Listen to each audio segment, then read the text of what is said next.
Good evening, George Orwell. Perhaps we should start with you telling us a little about yourself.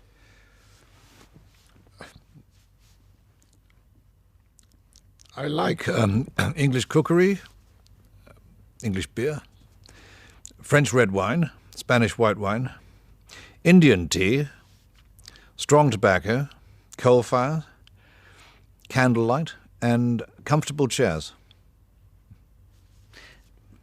Go on. I dislike big towns, noise, the motor car, the radio, tinned food, and central heating. Interestingly... And modern furniture. Quite.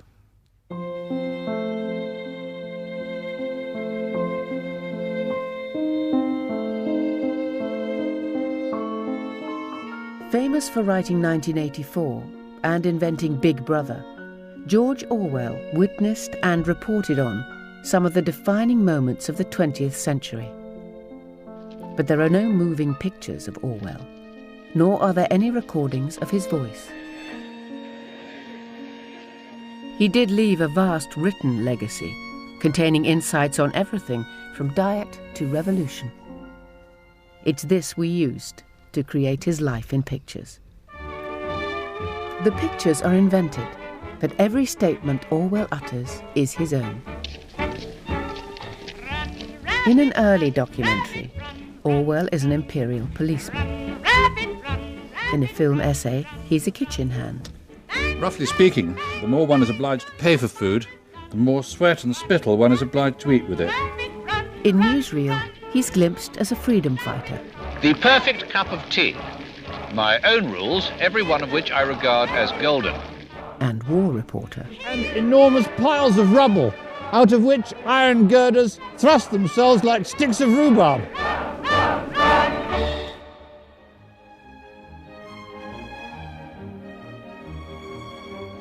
Towards the end of his career, he penned the confessional essay, Why I Write.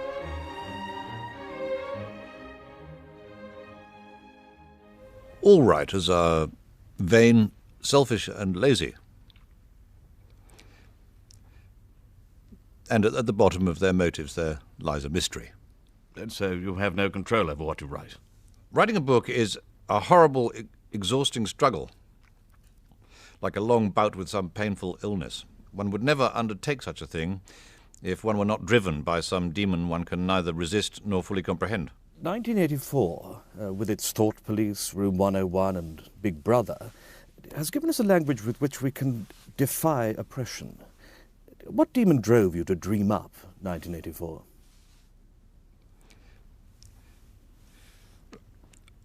I do not think one can assess a writer's motives without knowing something of his early development. His subject matter will be determined by the age in which he lives. But before he ever begins to write, he will have acquired an emotional attitude from which he will never completely escape.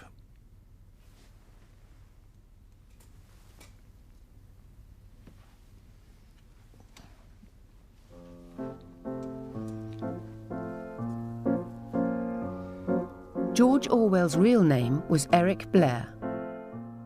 He was born on the 25th of June, 1903, into what he labelled the lower upper middle class. This mock Tudor villa in the Thames Valley was the Blair family home. He was only 8 when he was sent away to boarding school. It is not easy for me to think about my school days without seeming to breathe a whiff of something cold and evil-smelling. Such were the joys when we all girls and boys. Such Were the Joys was an autobiographical essay on Blair's school days. Considered libelous, it wasn't published in his lifetime. But as this expressionist film adaptation shows, it is crucial to understanding his character. Soon after I arrived, I began to wet the bed, a disgusting crime. Night after night I prayed with a fervour never previously attained in my prayers, "Please God, do not let me wet the bed. Oh, please God, do not let me wet the bed." But it made remarkably little difference. The grim, statuesque matron, Daphne by name, arrived in the dormitory especially to inspect my bed.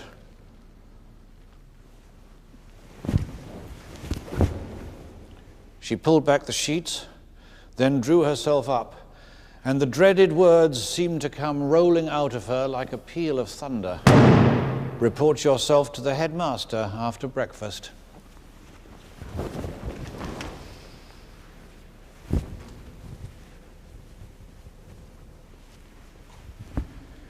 He knew, of course, why I had been sent to him, and had already taken a bone-handled riding crop out of the cupboard. He read me a short but pompous lecture, seized me by the scruff of the neck, and began to beat me.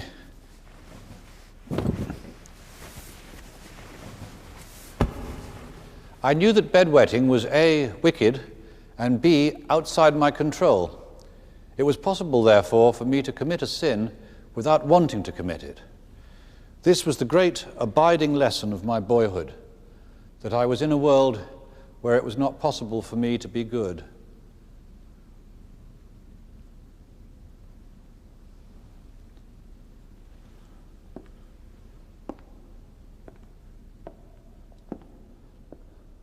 Eric Blair was instinctively rebellious and independent. But to become the English language's fiercest critic of tyranny and privilege, he would have to completely reinvent himself. Later, I was educated at Eton. To me, in my boyhood, to children of nearly all families like mine, common people seemed almost subhuman. I was an odious little snob. But I was both a snob and a revolutionary. The writer Cyril Connolly was at Eton with Blair. He talked about those days to the television presenter Malcolm Muggeridge. If someone had said to you in those days, what do you think of that boy Blair, what would you have answered? He was always laughing and arguing and barracking and quibbling with people and heckling. Yes. And he seemed, like Socrates, to be constantly questioning everybody and everything they did or said, and always with this wheezy laughter. You think that, but God, I don't think you'd think it in 10 years' time, or if you hadn't got this or that, etc. He was a debunker before the word existed. After Eton, Blair and Connolly lost touch. Connolly, like most bright boys of his class, went to university. Blair went in search of tyranny, to which he was drawn like a moth to a flame.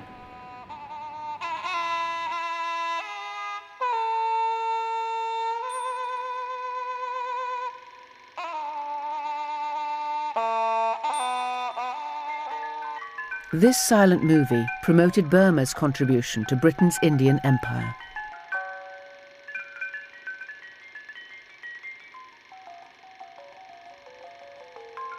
Made in the mid-20s, it was one of the earliest observational documentaries.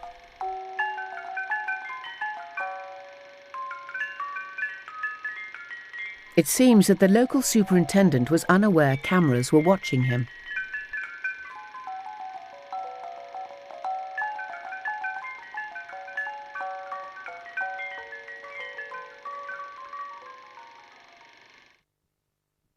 Shortly after I left school, I wasn't quite 20 years old then, I went to Burma and joined the Indian Imperial Police.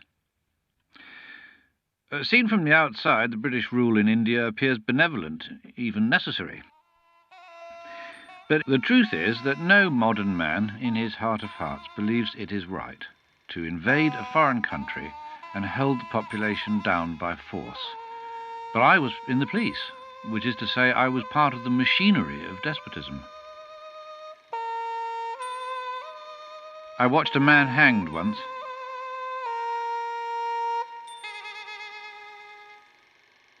It was a sodden morning of the rains. A sickly light was slanting over the high wall into the jail yard. He was a puny wisp of a man with a thick, sprouting moustache.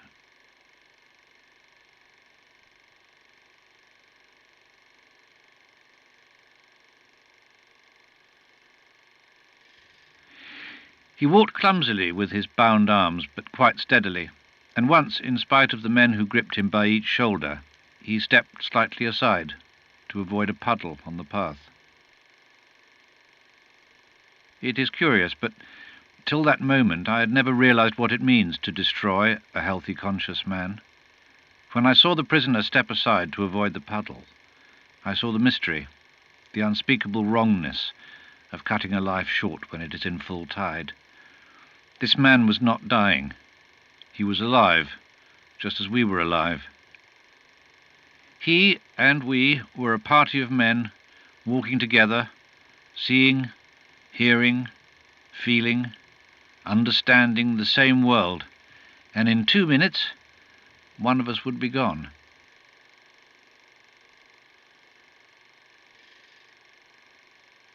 One mind less, one world less.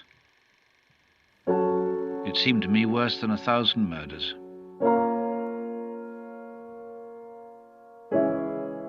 I could not go on any longer serving an imperialism which I had come to regard as very largely a racket.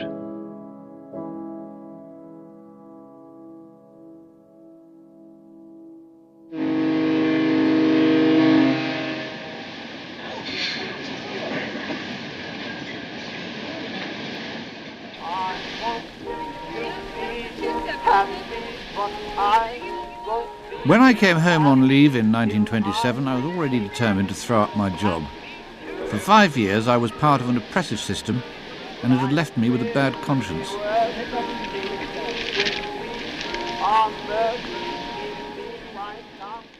From a very early age, perhaps the age of 5 or 6, I knew that when I grew up I should be a writer. Between the ages of about 17 and 24, in Burma, I tried to abandon this idea. But I did so in the consciousness that I was outraging my true nature, and that sooner or later I would have to settle down and write books. But at this stage you were still Eric Blair, and the brand of literature that you first attempted was the polar opposite of 1984. At that time, I wanted to write enormous naturalistic novels with unhappy endings, full of detailed descriptions and arresting similes, and also full of purple passages.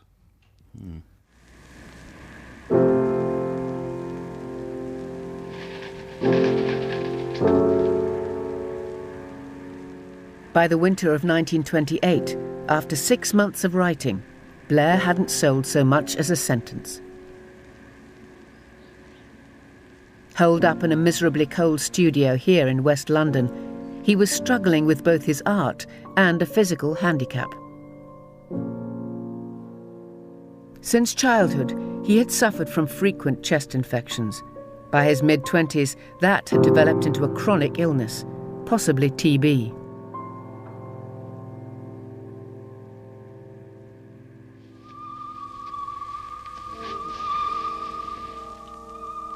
In the 20s, fear of being quarantined kept many infected people from getting tested for TB.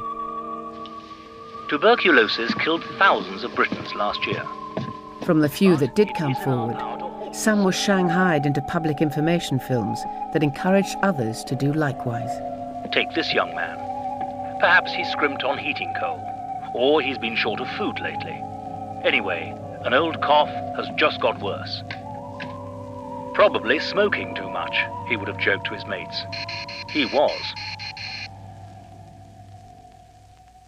Now let's have a look at his X-ray. You see that patch on the lung? That's evidence of tuberculosis. You'll have to go into hospital for treatment. I'll arrange that for you.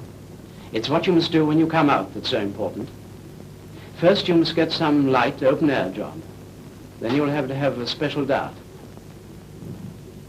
I'm sorry to have upset you. I can only do my job. Throughout his life, he ignored doctors' orders, especially if they got in the way of his writing.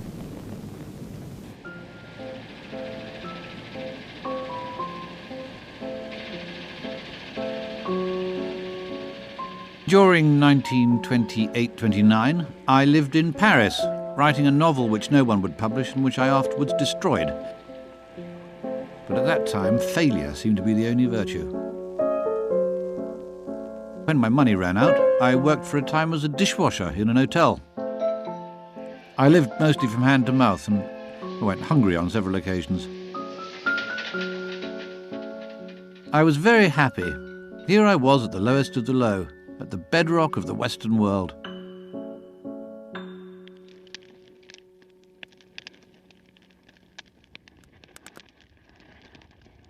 Returning to London, Blair sank deeper into the underclass. I lived for months among the poor and half-criminal elements who inhabit the worst parts of the poorest quarters, begging and stealing. I associated with them through lack of money, but later their way of life interested me for its own sake.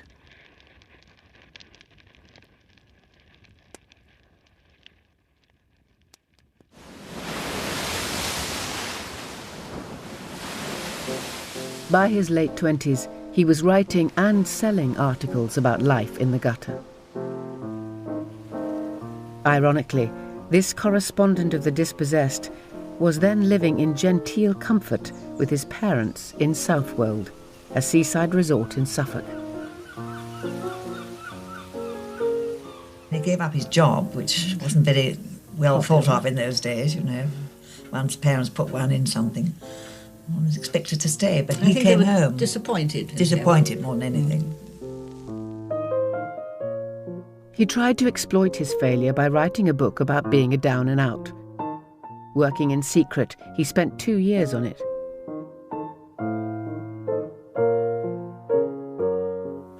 I remember him very well. Very tall and lanky. He had an awfully nice face, you know. But well, nothing, yes, a gentle, kind face. Not good looking at all. And you remember that his sleeves were always up here, didn't you? Yes, and He'd very, grown very out of his bony sleeves. Wrists, and yes, as though he'd grown out of his clothes. But he couldn't have looked like that at Eton. No, he had to conform there. Well, he looked rather like a tramp always. Behind the clouds, there's crowds and crowds of sunbeams shining for you. Blair's finished manuscript was sent to the left-wing publisher Gollancz. They described it as utterly disgusting, but socially important, and they agreed to put it out. Suddenly concerned for his parents' reputations, Blair devised a pseudonym. His new first name came from the king, his second from a local river. Mr. George Orwell. We at Gollancz have made this short film to introduce his first book, Down and Out in Paris and London. It's a record of his odyssey through the lawless underclass created by the unprecedented unemployment of many millions of working men. I was conscious of an immense weight of guilt I had to expiate. I felt I had got to escape from every form of man's dominion over man.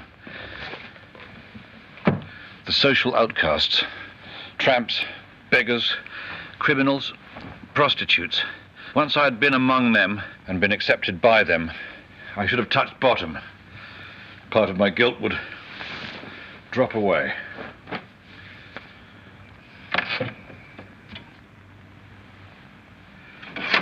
I've worn bad enough things before, but nothing at all like these. They have, how can one express it, a gracelessness, a patina of antique filth.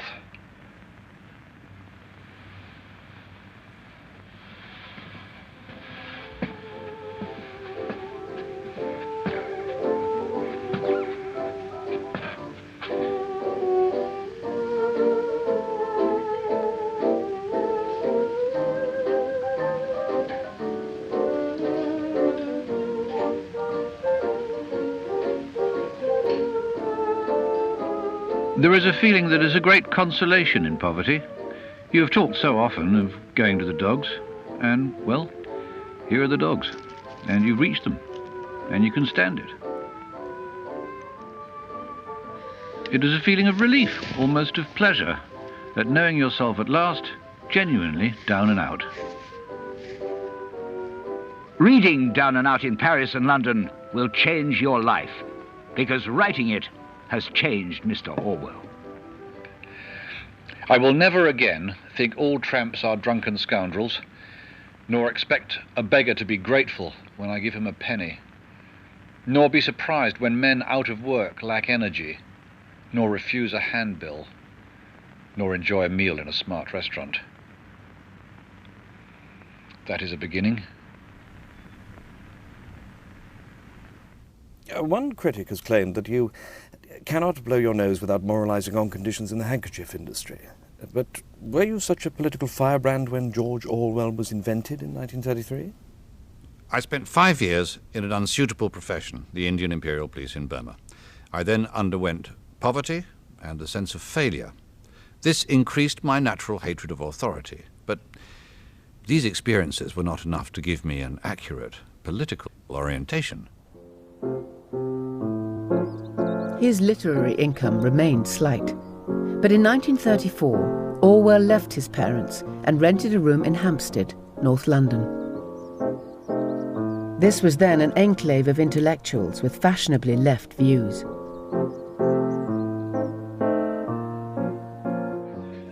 I knew that I had a facility with words and a power of facing unpleasant facts. Unfortunately, you do not solve the class problem by making friends with tramps. In the highbrow world, you get on, if you get on at all, by going to cocktail parties and kissing bums. One of Orwell's friends, whilst he was in Hampstead, was the anthropologist Geoffrey Gora. I would have said he was an unhappy man. He was fairly well convinced that nobody would like him, which made him prickly. The middle-class, bearded fruit juice drinkers are all for a classless society, so long as they see the proletariat through the wrong end of the telescope. Force them into any real contact with a proletarian, and they're capable of swinging back into the most ordinary snobbishness. Even so, it was at a party in this house that Orwell met Oxford graduate and trainee psychologist Eileen O'Shaughnessy. She had, according to admirers, eyes that danced. She was very pretty, very intelligent, very philosophical. She was very much interested in people. She was very much interested in everything. She was always thinking. I mean, her mind was working on those sort of things all the time. Within days of meeting Eileen, Orwell proposed, and though she knew very little about him, she didn't say no. Lettice Cooper was one of the few friends to whom Eileen spoke about her feelings for Orwell. She thought he was a very good writer, but I wouldn't say she took him seriously. She was very much amused often at things he said and did. He was very often thinking about something else. I mean, he was in a kind of world of his own half the time. But I think he loved her. But Orwell's writing barely earned enough for him to scrape along. There wasn't enough for two. To cover the rent, he was working part-time in a bookshop, a job he was later invited to celebrate. Bookshop Memories wasn't what anyone expected. In a town like London, there are always plenty of not quite certifiable lunatics walking the streets, and they tend to gravitate towards bookshops. They would come in and demand some rare and expensive book, would make us promise over and over again to keep it for them, and then would vanish, never to return. Many of them, of course, were unmistakable paranoics.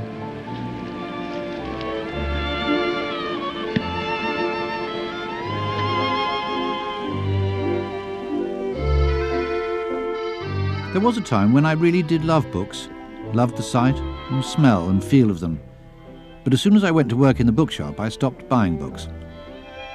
Seen in the mass, 5,000 or 10,000 at a time, books were boring and even slightly sickening.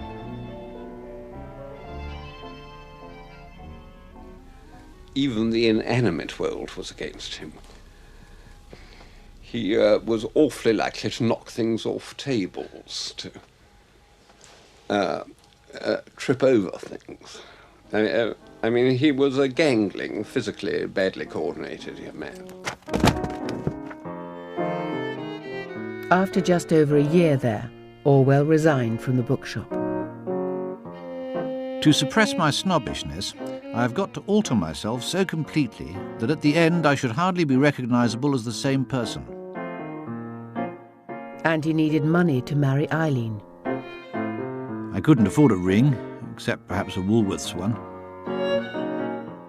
Gollancz offered him a potentially lucrative assignment to travel into industrial Britain and report on the distress of the working class.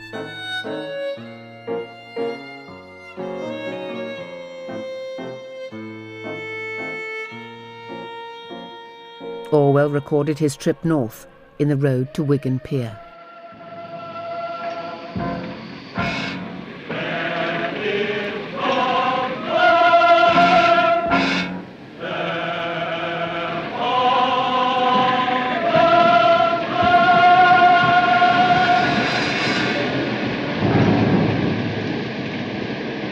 A key set piece in the road to Wigan Pier is Orwell's first trip down a mine.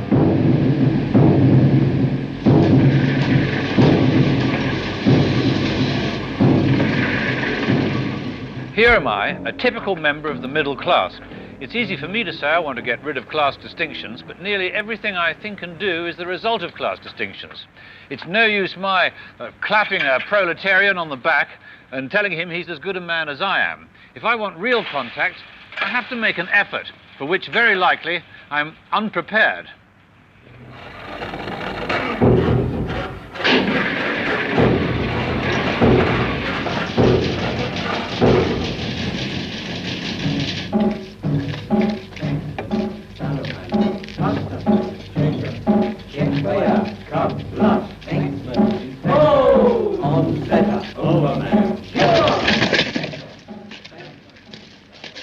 I am handicapped by being exceptionally tall.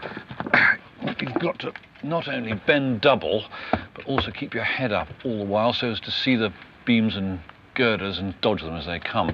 You have, therefore, a constant crick in the neck, but this is as nothing compared to the pain in your knees and thighs.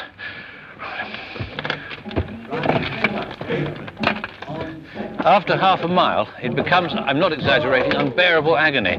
One begins to wonder whether one will ever get to the end, and still more, how on earth one's going to get back. We travel further in, and the further in we travel, the lower the roof, and I would think he'd to travel best part of 3/4 of a mile, bent absolutely double. The working face was, I think, 26 inches. And by the time we landed there, Orwell was, unquestionably, he was exhausted. He was flat out. It's only when you see the miners down the mine and naked, you realise what splendid men they are. Most of them are small, but nearly all of them have the most noble bodies, wide shoulders tapering to slender, supple waists, small, pronounced buttocks, and sinewy thighs, with not an ounce of wasted flesh anywhere.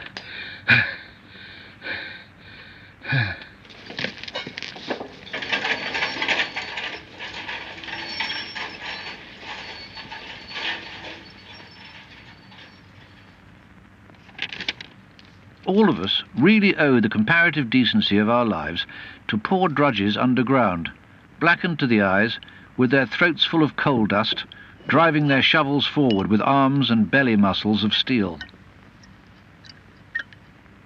The miner's job would be as much beyond my power as it would be to perform on a flying trapeze or to win the Grand National. The work would kill me in a few weeks.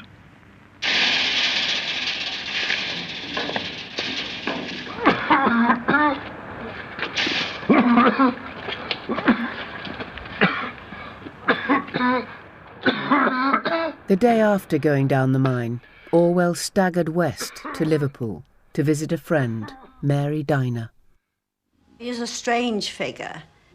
No overcoat, no hat, no bag, and a threadbare coat, standing there and shivering. He was actually shivering from head to foot.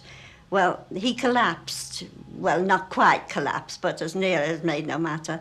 So my husband and I, we got him to bed as quickly as we could, and he was really very ill.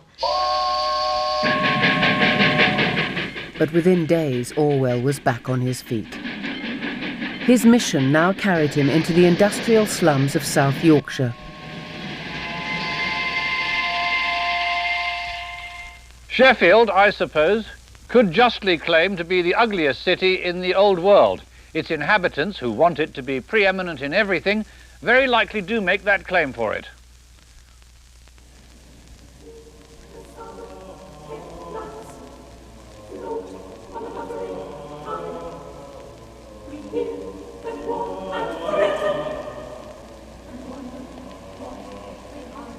As you walk through the slums, you lose yourself in labyrinths of brick houses festering in planless chaos.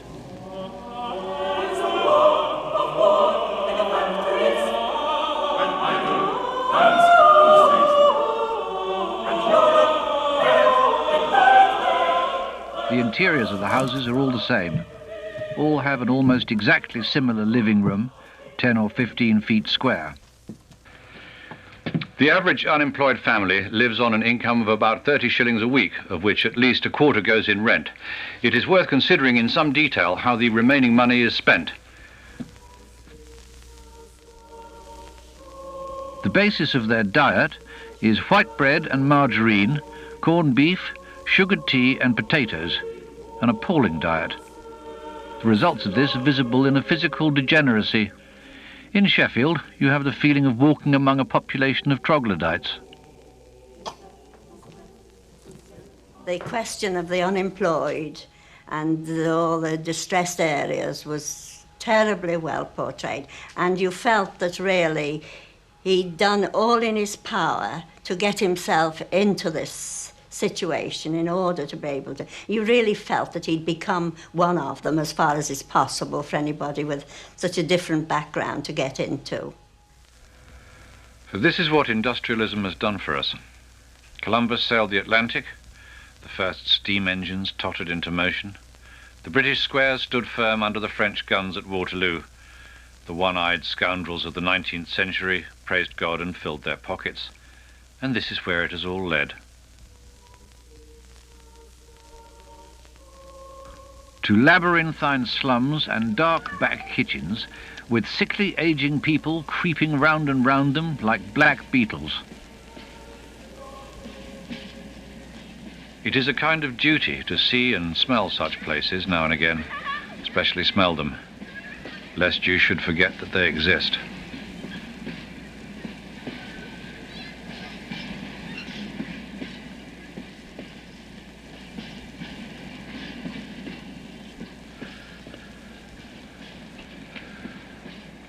At the back of one of the houses, a young woman was kneeling on the stones, poking a stick up the leaden waste pipe which ran from the sink inside and which I suppose was blocked. I had time to see everything about her. Her sacking apron, her clumsy clogs, her arms reddened by the cold. She looked up and I was almost near enough to catch her eye. She had a round, pale face, the usual exhausted face of the slum girl who is 25 and looks 40 thanks to miscarriages and drudgery. And it wore, for the second in which I saw it, the most desolate, hopeless expression I've ever seen. We are mistaken when we say it isn't the same for them as it would be for us. For what I saw in her face was not the ignorant suffering of an animal. She knew well enough what was happening to her. Understood as well as I did how dreadful a destiny it was to be kneeling there in the bitter cold on the slimy stones of a slum backyard, poking a stick up a foul drain pipe.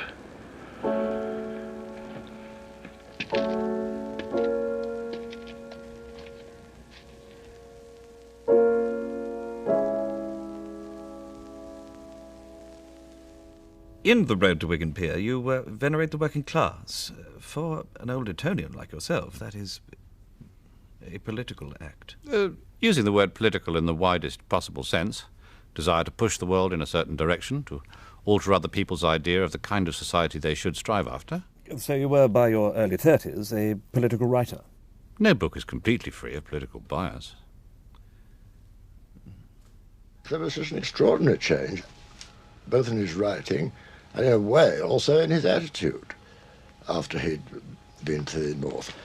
I mean, it's almost as if there'd been a kind of fire smouldering in him all his life, which suddenly sort of broke into flame.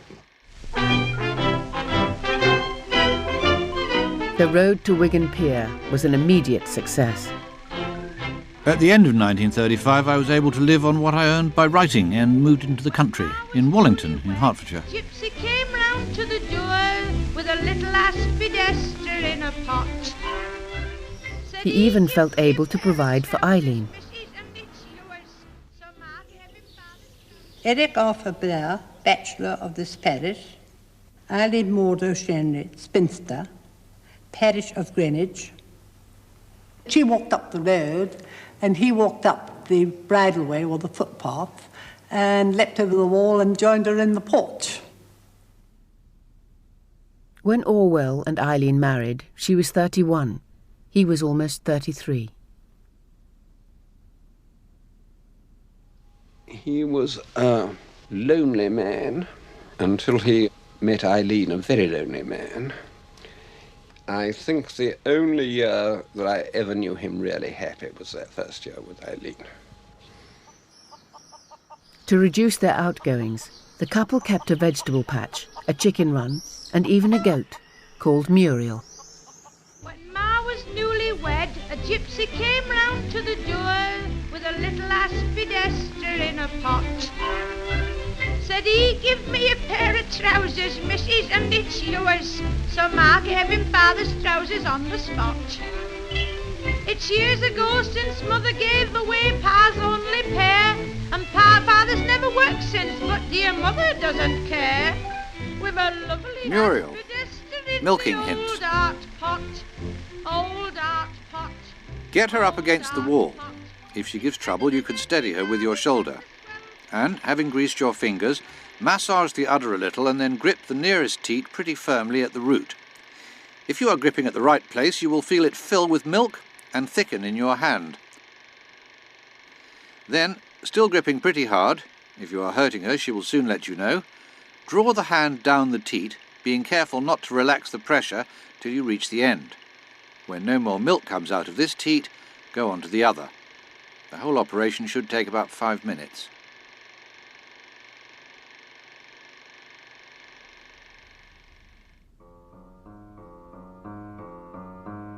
But that Christmas, Muriel lost her milker.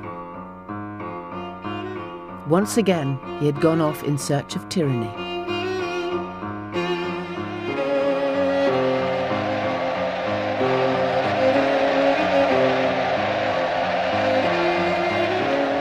The driving force behind fascism is the belief in human inequality.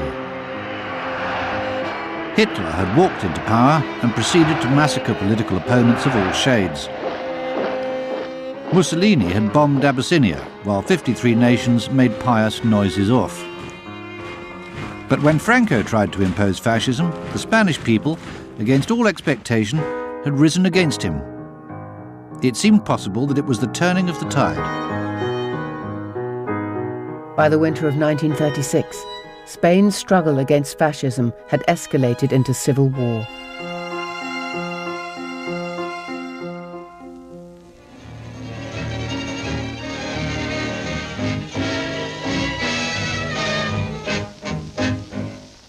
These actual pictures of the Spanish Civil War tell a story of graphic violence.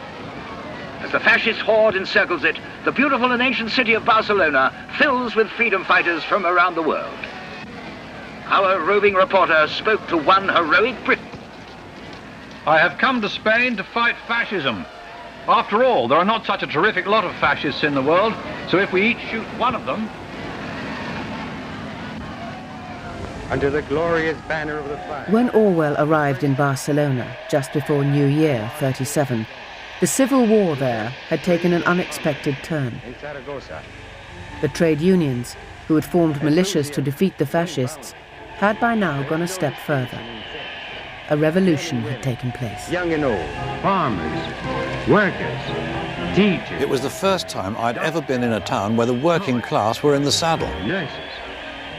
It was the aspect of the crowds that was the queerest thing. There were no well-dressed people at all. It was a town where the wealthy class practically ceased to exist. In human history. This really was a workers' state. A military machine and an improvised army of masses. I joined the militia almost immediately because at that time and in that atmosphere it seemed the only conceivable thing to do. If you had asked me what I was fighting for, I should have answered, common decency. Days after arriving in Spain, Corporal Orwell was marched into the mountains west of Barcelona. This was where the workers' revolution planned to stop fascism in its tracks.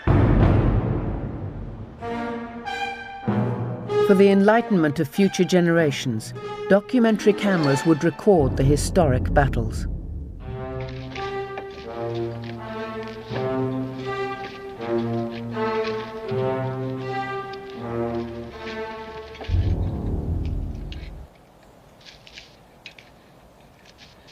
Nothing happened.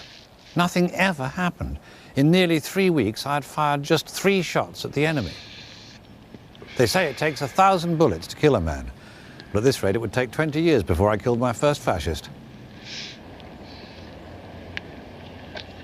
All true tea lovers like their tea strong. 6 heaped teaspoons should be about right. Now, no strainers or bags to imprison the tea. Actually, one can swallow tea leaves in considerable quantities without any ill effect. One should pour the tea into the cup first. This is one of the most controversial points of all. But I maintain that by putting the tea in first, one can more precisely regulate the amount of milk that goes in, whereas you are liable to put too much milk in if you do it the other way round. Lastly, tea should always be drunk without sugar. It would be equally reasonable to put in pepper or salt.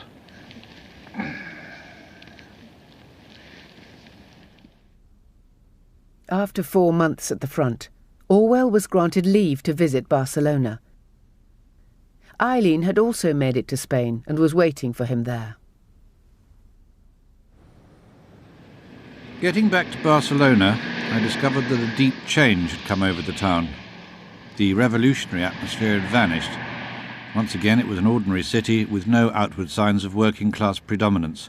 The normal division of the city into rich and poor, upper and lower class, was reasserting itself. And the people responsible? The communists.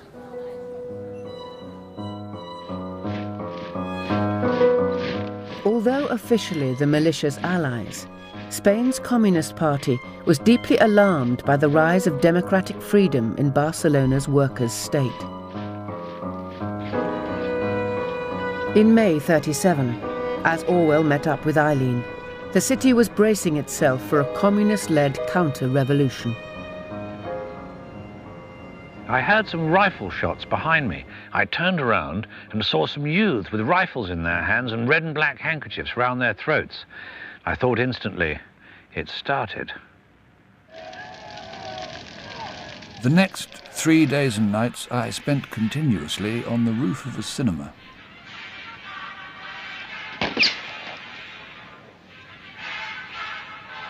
I was in no danger.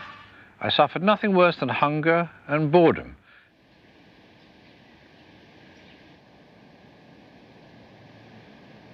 The official death toll during the May riots was 400. When it was over, the communists controlled Barcelona. Militiamen were ordered to quit the city or become good communists. Well, I could not join any communist-controlled unit. It might mean being used against the Spanish working class. One could not tell when this kind of thing would break out again, and if I was to use my rifle at all in such an affair, I would use it on the side of the working class, not against them. Orwell returned to his militia unit at the front. At dawn, on the 20th of May, Orwell relieved his American colleague Harry Milton from guard duty. It was a beautiful sunrise. He stuck his head over the parapet, which was very dangerous. Then I heard a shot, and he toppled over. I put his head in my arms, and when I put my hand under his neck, there was a puddle of blood. He was shot through the neck. The bullet passed right through, just missing a major artery. Weakened by TB, Orwell was very vulnerable to severe trauma. A year later, he was still recuperating in a British sanatorium. Oh, the whole experience of being hit by a bullet is very interesting. In fact, I think it's worth describing in some detail. Roughly speaking, it is the sensation of being at the centre of an explosion, a loud bang, and then a blinding flash of light all around me, and I felt a tremendous shock. No pain, just a violent shock, such as you get from an electric terminal. With it, a sense of being stricken and shriveled up to nothing.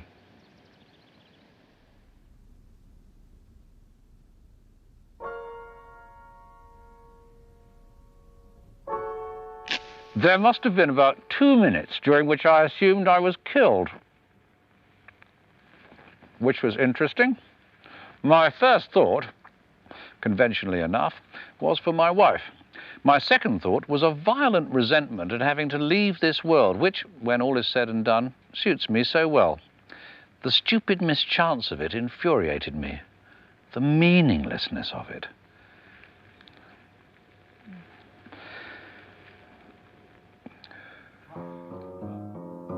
A month after being shot, Orwell was walking wounded, back in Barcelona with discharge papers in his pocket.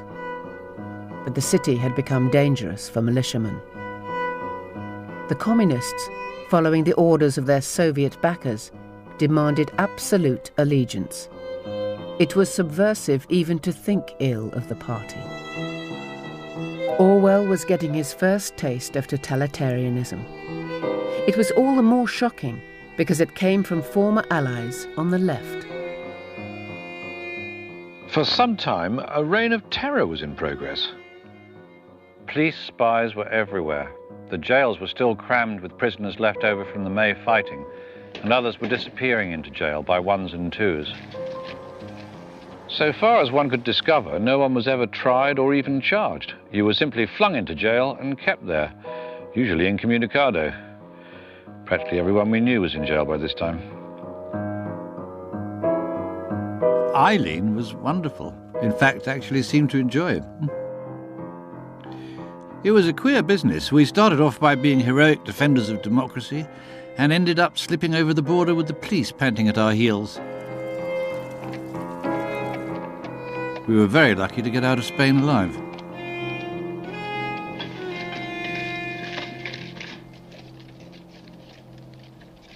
The Spanish War turned the scale, and thereafter I knew where I stood. Every line of serious work that I've written since 1936 has been written, directly or indirectly, against totalitarianism. In a more peaceful age, I might have written ornate or merely descriptive books. As it is, I've been forced into becoming a sort of pamphleteer.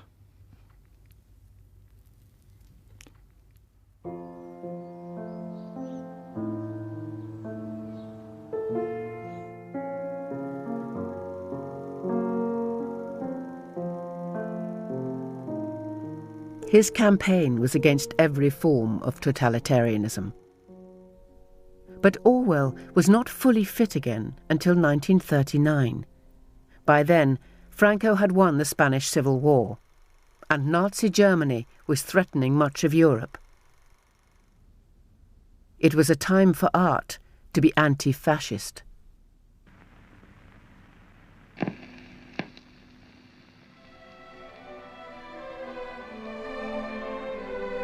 Orwell contributed to this movement with an articulate celebration of English popular culture.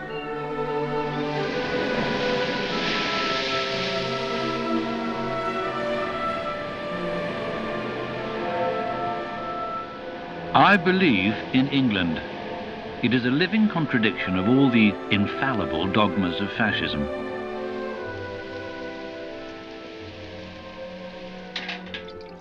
A minor English trait, which is extremely well marked, though not often commented on, is a love of flowers. It is found in people who have no aesthetic feelings. What it does link up with, however, is another English characteristic which is so much a part of us that we barely notice it, and that is the addiction to hobbies and spare time occupations. The privateness of English life. We are a nation of flower lovers, but also a nation of stamp collectors, pigeon fanciers, amateur carpenters, coupon snippers, darts players, crossword puzzle fans. All the culture that is most truly native centres around things which, even when they are communal, are not official. The pub, the football match, the back garden, the fireside, and the nice cup of tea.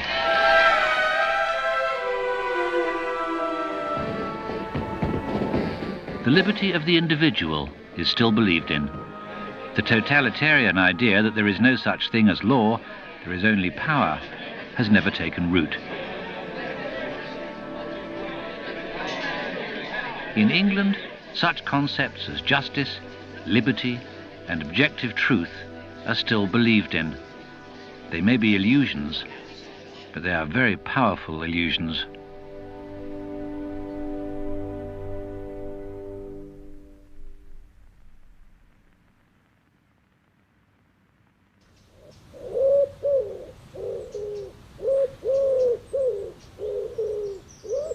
In September 1939, Britain declared war on Nazi Germany.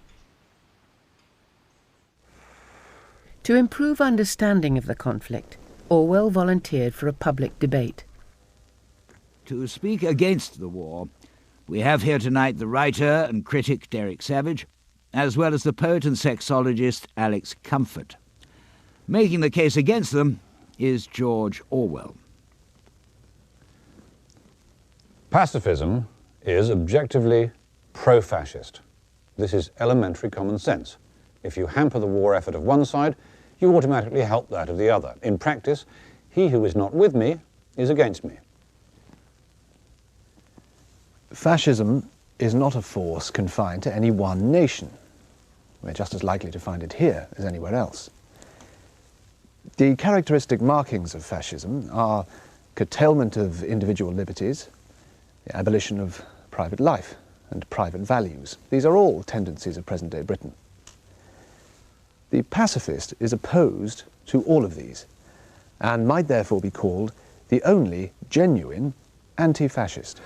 If Mr. Savage and others imagine that one can somehow overcome the German army by lying on one's back, let them continue to imagine that, but let them also wonder occasionally if this is not an illusion due to security, too much money, and a simple ignorance of the way things actually happen.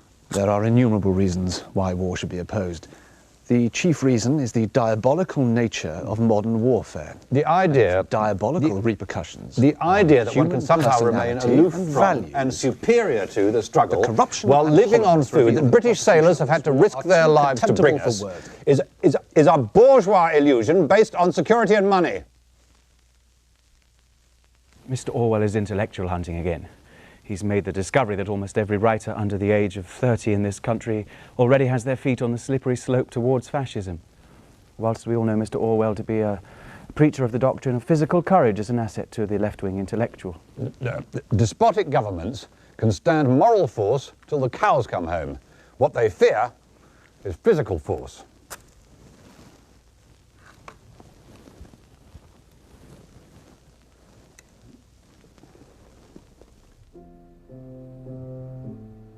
When war broke out, I was rejected by the army because of my lungs.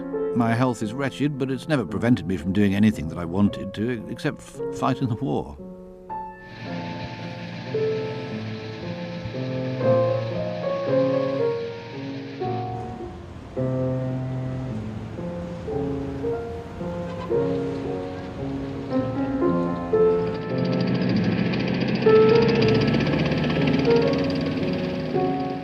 Orwell blamed the German victories at the start of the war on Britain's ruling class.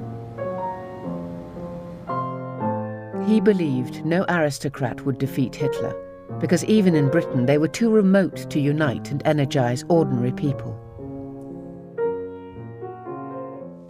Hello. It is almost certain that England will be invaded during the next few days or weeks, and I want to talk to you about how we at home can most effectively respond to this threat. Our slogan should be, arm the people. When the government created a civil defence force, the Home Guard, within 24 hours, 250,000 men enlisted. You are a new corps, a corps with its traditions to make. But you have already got your motto, and your motto is, kill the Boche. Sergeant Orwell was keen as mustard. Eileen told a friend that she could bear the machine gun under their bed, but that the grenades on the mantelpiece were too much. Firearms. Everybody should have one and know how to use and clean it. It might just save your life, but more importantly, there's nothing that demoralizes an invading soldier more than being shot at. Hand grenades. These will be absolutely necessary if enemy parachutists with machine guns manage to establish themselves in our large towns. Which brings me to street fighting. Next time you're outdoors, take a look at an ordinary street. Note the many examples of cover available: dustbins, pillar boxes, street lamps, etc. Also, take a look at houses. Imagine attacking one. What would be the best way in? Remember, it's almost always best to go in from the roof. Imagine the demoralizing effect of attack from above. And never forget, it's always easier to throw a bomb downstairs than up. As well as practical advice, Orwell outlined a political role for the Home Guard.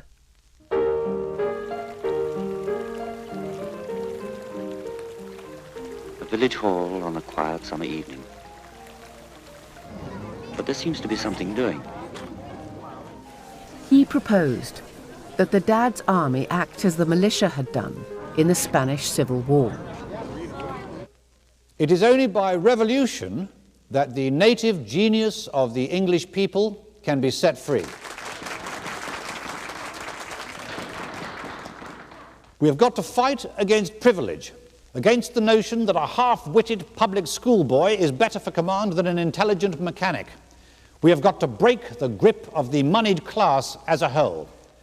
There will be a bitter political struggle. At some point or other, it may be necessary to use violence. We shall have to fight against bribery, ignorance, snobbery. The bankers and larger businessmen, the landowners and dividend drawers, the officials with their prehensile bottoms will obstruct for all they are worth. But the chances are the will of the majority will prevail. We are in a strange period of history in which a patriot has to be a revolutionary, and a revolutionary has to be a patriot. Timble, it was your idea. I find him a very exciting person to meet, who said what I would like to have said. Idealistic and young, David Astor became a loyal supporter of Orwell. He really saw things in a way that I felt I instinctively reacted to as being right. It was his sort of counterpoint to Churchill's speeches. It was sort of his reason why he wanted to fight the war and why he liked Britain and what he thought its future should be.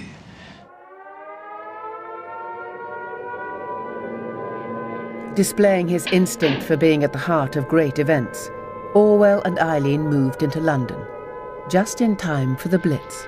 Oh, Danny boy, the pipes are calling. From glen to glen, and down the mountainside. During the war, he said to me how much he hated London, but he said, of course, you can't leave when people are being bombed to bits all around you. 'Tis you I must hold, and I must fight. The novelist Julian Simmons became one of Orwell's closest friends during the war. There was something both very friendly about Orwell when you met him, but also something very remote. He was a kind of permanent outsider. And his behaviour was sometimes absurd in what I found an endearing way. Like at our lunches, there would always be on the menu perhaps some really quite good bit of food, like, say, liver and bacon. Orwell would never have that. What he would go for would be the victory pie, which was practically uneatable, and he would eat it quite zestfully and say with, in a rather happy way, you won't get anything better than this nowadays. King and Queen in London continue the inspection of the areas which have suffered in the nightly bombing of the capital. What he called the we're all in it together mood of 1940 forced Orwell to change his attitude to his compatriots. I fell into the trap of assuming that the war and the revolution are inseparable. Now, I have to admit that I was grossly wrong in my analysis of the situation. It would be absurd to imagine that Britain is on the brink of revolution. Churchill boasted that the motto of the British people was business as usual.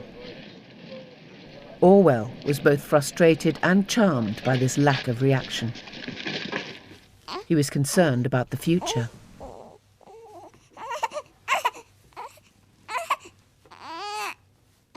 Life goes on much the same. In the face of terrifying dangers and golden political opportunities, people just keep on keeping on, in a sort of twilight sleep in which they are conscious of nothing but the daily round of work, family life, darts at the pub, exercising the dog, bringing home the supper, beer, etc., etc. And the Home Guard. It is so very typical of Britain that this vast organisation has had absolutely no conscious political development at all. It has not developed into the People's Army, like the Spanish militias. It is held together by no political creed, but by inarticulate patriotism. The fact that more than 2 million men have rifles in their bedrooms, and the authorities contemplate this without dismay, is the sign of a stability unequalled by any other country in the world.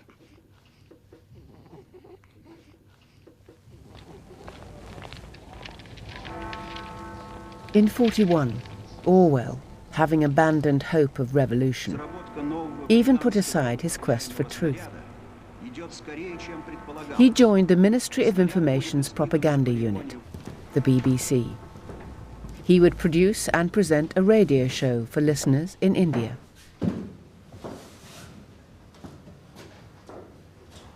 His BBC office was room 101.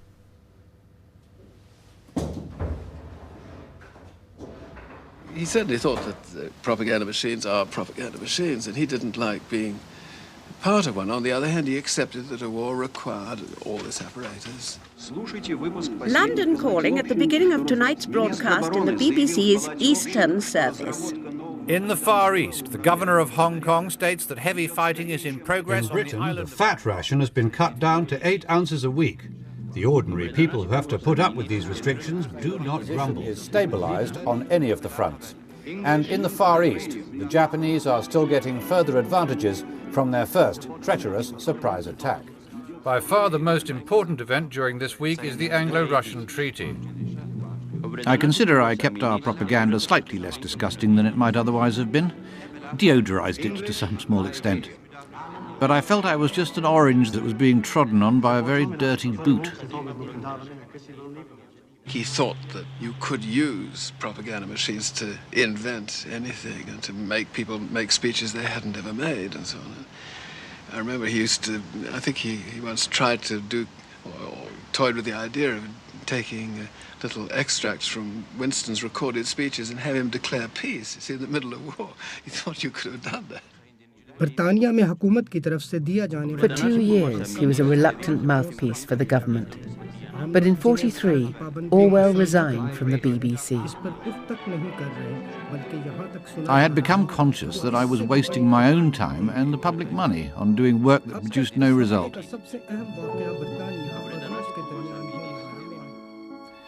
I felt that by going back to my normal work of writing, I could be more useful.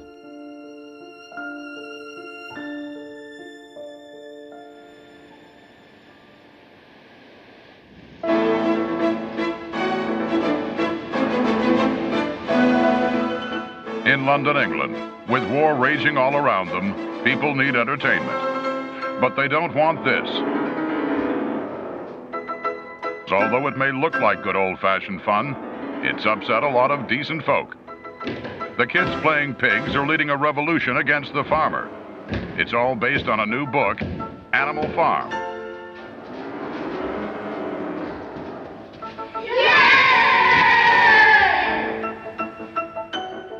In an exclusive interview, its author, Brit George Orwell, gives us the lowdown on this showdown hoedown. The actual details of the story didn't come to me for some time, until one day I saw a little boy, perhaps 10 years old, driving a huge cart horse along a narrow path and whipping it every time it tried to turn. It struck me that if only such animals became aware of their strength, we would have no power over them, and that men exploit animals in much the same way that the rich exploit the proletariat. So it's the Russian Revolution in a barnyard. And Orwell pulls no punches. His pigs betray their own rebellion and start to rule like the human they overthrew. What he's trying to tell us is that the Russian communists can't be trusted, just when we've learned to get along with them. Only recently, the leaders of Britain, America, and Russia enjoyed a friendly supper party. They agreed on a grand design for smashing Germany and signed a lofty declaration ensuring a post-war world free from tyranny. Orwell thought that people were much too much conned by the Soviet war effort into taking a favourable view of the government of the Soviet Union. This was, of course, the reason for writing Animal Farm at that time. The kids love Animal Farm, but their parents won't get to read it. The book's not banned, but this is a story nobody wants to hear. One publisher decided to consult the Ministry of Information, who appear to have warned him, or at least strongly advised him, against publishing it. He wrote, The fable does follow so completely the progress of the Russian Soviets and their two dictators that it can only apply to Russia. It would be less offensive if the predominant caste in the fable were not pigs. I think the choice of pigs as the ruling caste will no doubt give offense to many people, and particularly to anyone who is a bit touchy, as undoubtedly the Russians are. Orwell says he won't keep quiet, even if the rest of his country wants him to. Circus dogs jump when the trainer cracks his whip. But the really well-trained dog is the one that turns his somersault when there is no whip. And that is the state we have reached in this country, thanks to 300 years of living together without a civil war.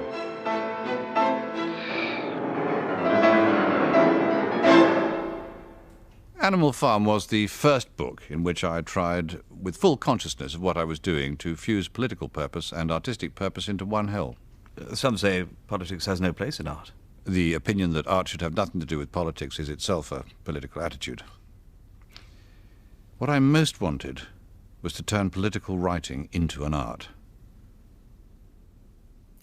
Animal Farm was the first product of this approach, but before it was even published, you were considering 1984, were you not? I thought of it in 1944. In 1984, true love between individuals is impossible. Only hate is allowed. The only permissible love for power. This bleak future you seem to be forecasting for Britain. Could totalitarianism really happen in a democracy like ours? I do not think that the kind of society I describe will arrive, but that something resembling it could arrive, and that totalitarianism, if not fought against, could triumph anywhere.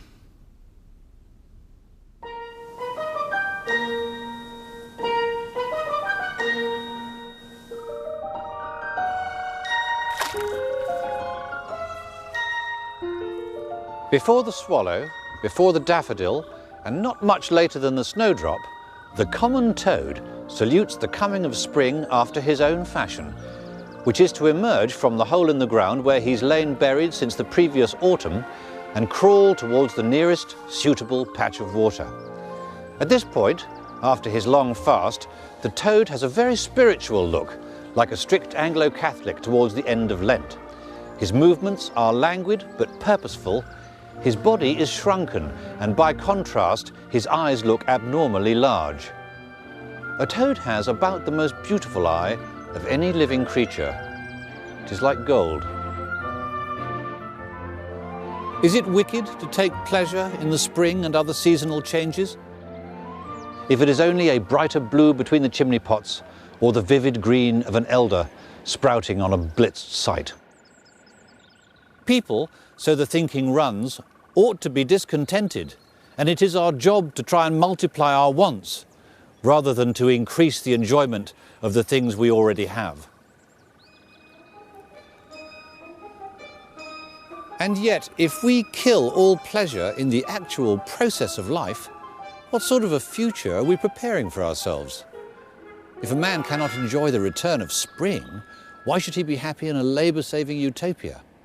I think that by retaining one's childhood love of such things as trees, fishes, butterflies, and, to return to my first instance, toads, one makes a peaceful and decent future a little more probable.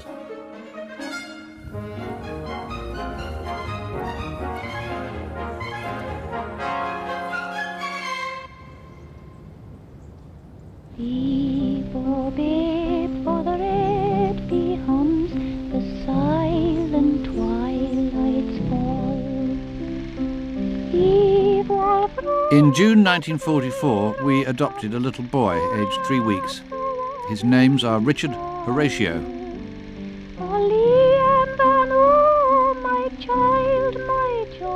She was a bit uneasy, for fear she couldn't love it enough. She was afraid, see, as it wasn't her own, she might not be able to give it everything it ought to have. But then it was there 3 weeks old in the hospital and they were wanting it.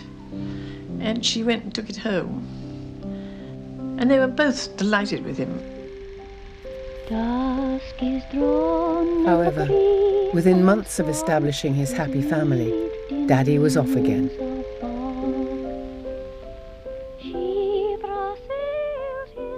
At the beginning of 1945, I went to France and then spent some time in Germany, just before the surrender.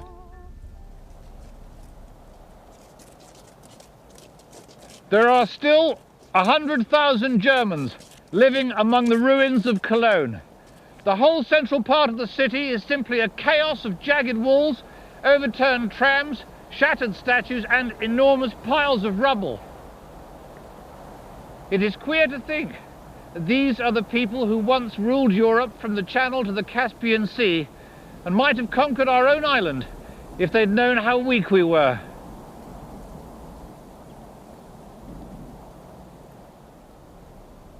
While Orwell was in Germany, back home Eileen went into hospital for an operation to remove tumours from her womb.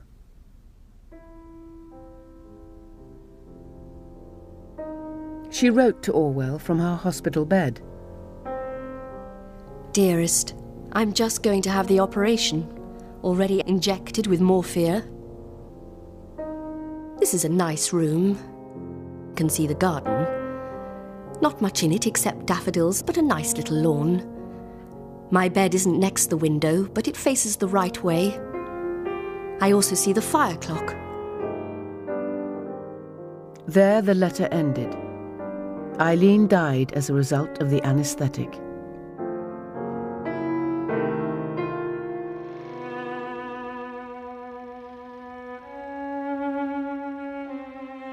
Eileen died very suddenly. It was terribly sad that she should die when she'd become so devoted to Richard and was making such a good job of his upbringing, and things were just beginning to get better.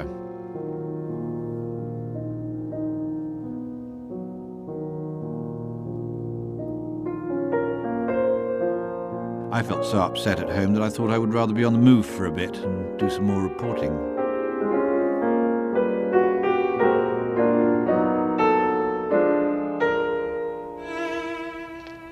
Immediately after the funeral, Orwell put his son in the care of a nurse and returned to the war. He began working at a furious pace, averaging an article or review every other day.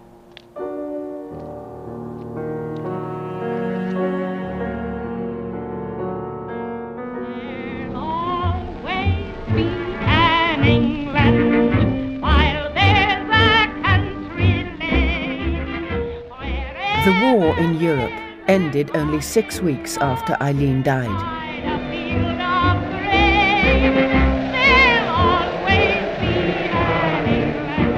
Orwell's celebration was muted, but his gloom was more than grief.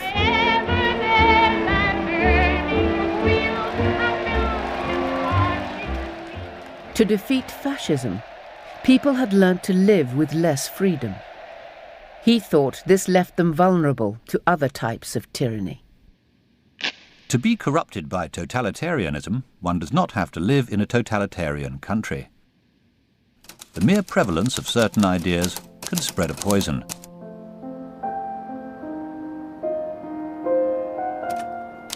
And if thought corrupts language, language can also corrupt thought. Defenceless villages are bombarded from the air, the inhabitants driven out into the countryside. This is called pacification. When one watches some tired hack on the platform mechanically repeating the familiar phrases, blood-stained tyranny, free peoples of the world, stand shoulder to shoulder, one often has a curious feeling that one is watching some kind of dummy. The appropriate noises are coming out of his larynx, but his brain is not involved. This reduced state of consciousness, if not indispensable, is at any rate favourable to political conformity. Maybe I am pessimistic, but at the same time there is not too much cause for optimism in the world today. This strange, gentle, critical, cynical personality comes out completely in the way he writes as in the way he talks. And this pessimism of his, I think, is peculiar to him. And I'd like to say that this I noticed always in him as a boy, too. It's a bracing pessimism, a feeling that once you admit the worst, everything's a bit more fun all round. And therefore you almost seek out the worst.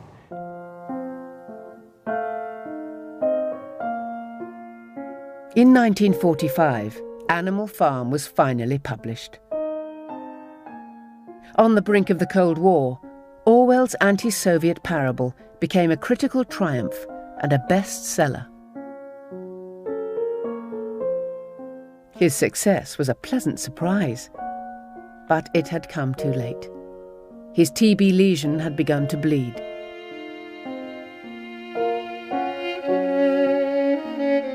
Having met her on the stairs to his London flat, he wrote to his young neighbour, Anne Popham. "There is no knowing how long I shall live, but what I am really asking you is, would you like to be the widow of a literary man? If things remain as they are, there is a certain amount of fun in this, as you would probably get royalties coming in, and you might find it interesting to edit unpublished stuff, etc.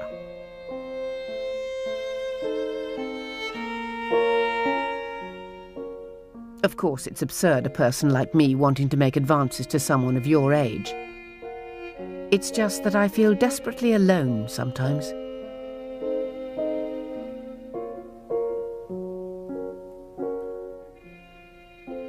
Anne Popham turned him down, as did Celia Paget, and Cyril Connolly's assistant, Sonia Brownell, though she remained in touch, even when Orwell, accompanied by a housekeeper and his young son, quit London altogether.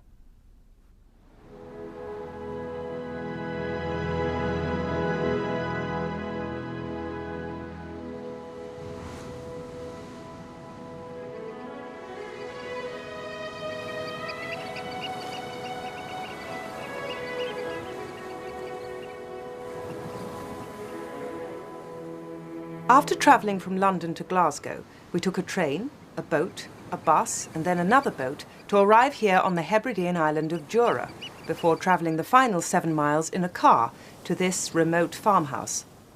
Our host requested that we bring tea, flour and jam, stout boots and warm clothing. It is in this almost monastic seclusion that the author George Orwell has decided to write his new novel, the first since Animal Farm several years ago. Mr. Orwell, what can you tell us about the new book? I do not like talking about books before they're written, but I will say that it is a novel about the future. It is, in a sense, a fantasy. 15 miles from the nearest telephone, on an island with just one proper road and one doctor, Mr. Orwell's new home seems inappropriate for a virtual invalid with a young son. But isolation is what Mr. Orwell craves. One just seems to have such a limited capacity for work nowadays. One has to husband it. These islands are largely uninhabited, so I can work quietly here. I'm getting on with my novel and hope to finish it in the spring. I've not got as far as I'd hoped because I've been in wretched health. My chest as usual. Of course, I can't see Richard till I'm non-infectious.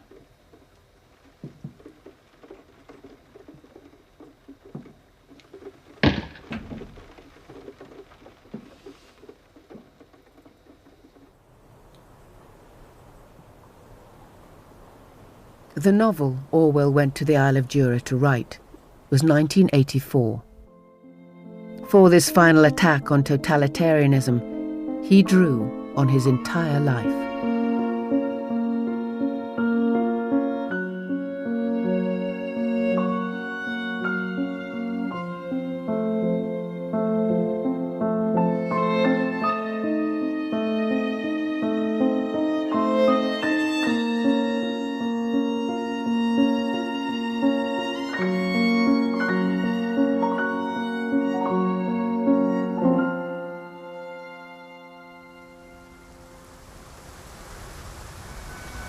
It is Christmas Eve 1947. I am again with George Orwell, who despite severe tuberculosis has just finished the first draft of 1984 and is being driven to a Glasgow hospital to recuperate. One wants to live, of course. Indeed, one only stays alive by virtue of the fear of death. But I think now it is better to die violently and not too old. People talk about the horror of war, but what weapon has man invented that even approaches in cruelty some of the commoner diseases? Natural death, almost by definition, is something slow, smelly and painful. Of course, I don't know you very well, but it seems to me that this latest illness has changed you. Do you agree? Yes, isn't it awful? I've got some more false teeth and a little grey in my hair. Actually, I wasn't referring to physical changes. I was talking more about your attitude towards your book.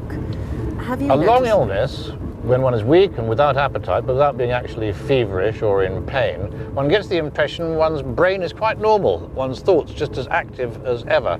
It's only when one attempts to write that you realise the deterioration that has happened inside your skull.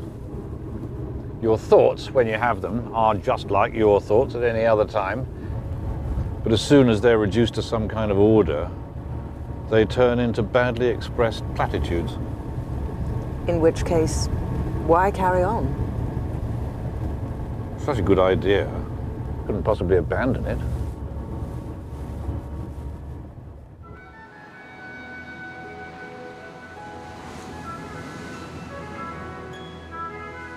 Returning to Jura in the spring of 1948, almost a year after my first visit, I find Mr. Orwell back from hospital and working on the final draft of 1984.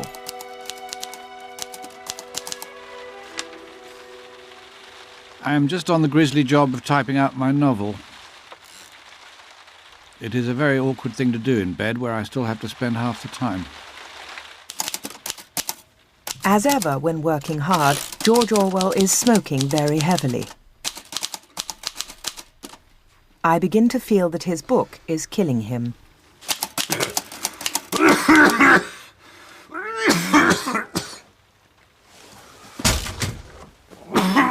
Days after typing up the final draft of 1984, Orwell collapsed again. He was rushed first to a hospital in southern England, then up to London.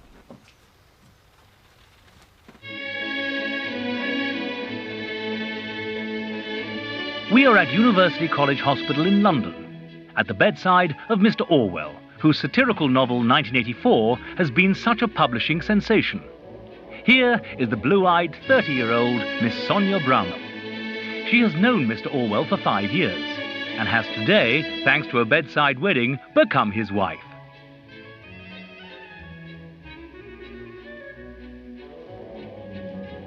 The newlyweds hope that Mr. Orwell will soon be well enough to leave hospital so they can go abroad.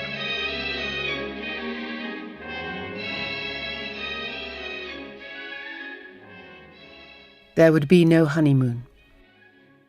By the time Orwell married Sonia Brownell, 1984 was written, after which he would never leave his bed again.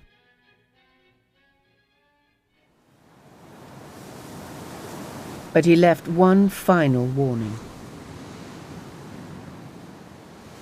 1984 is, I believe, a quite terrifying masterpiece. So terrifying, in fact, I don't think I should like to read another like it. I am not absolutely dissatisfied with it. I think it is a good idea, but the execution would have been better if I had not been under the influence of TB when I wrote it. You once claimed that you have an ability to face unpleasant facts. Is that what you've demonstrated in 1984 by drawing an accurate portrait of the future? I think that allowing for the book being, after all, a parody, something like 1984 could actually happen. This is the direction the world is going in at the present time. In our world, there will be no emotions except fear, rage, triumph and self-abasement. The sex instinct will be eradicated. We shall abolish the orgasm. There will be no loyalty except loyalty to the party. But always there will be the intoxication of power. Always, at every moment, there will be the thrill of victory, the sensation of trampling on an enemy who is helpless. If you want a picture of the future, imagine a boot stamping on a human face forever. The moral to be drawn from this dangerous nightmare situation is a simple one. Don't let it happen. It depends on you.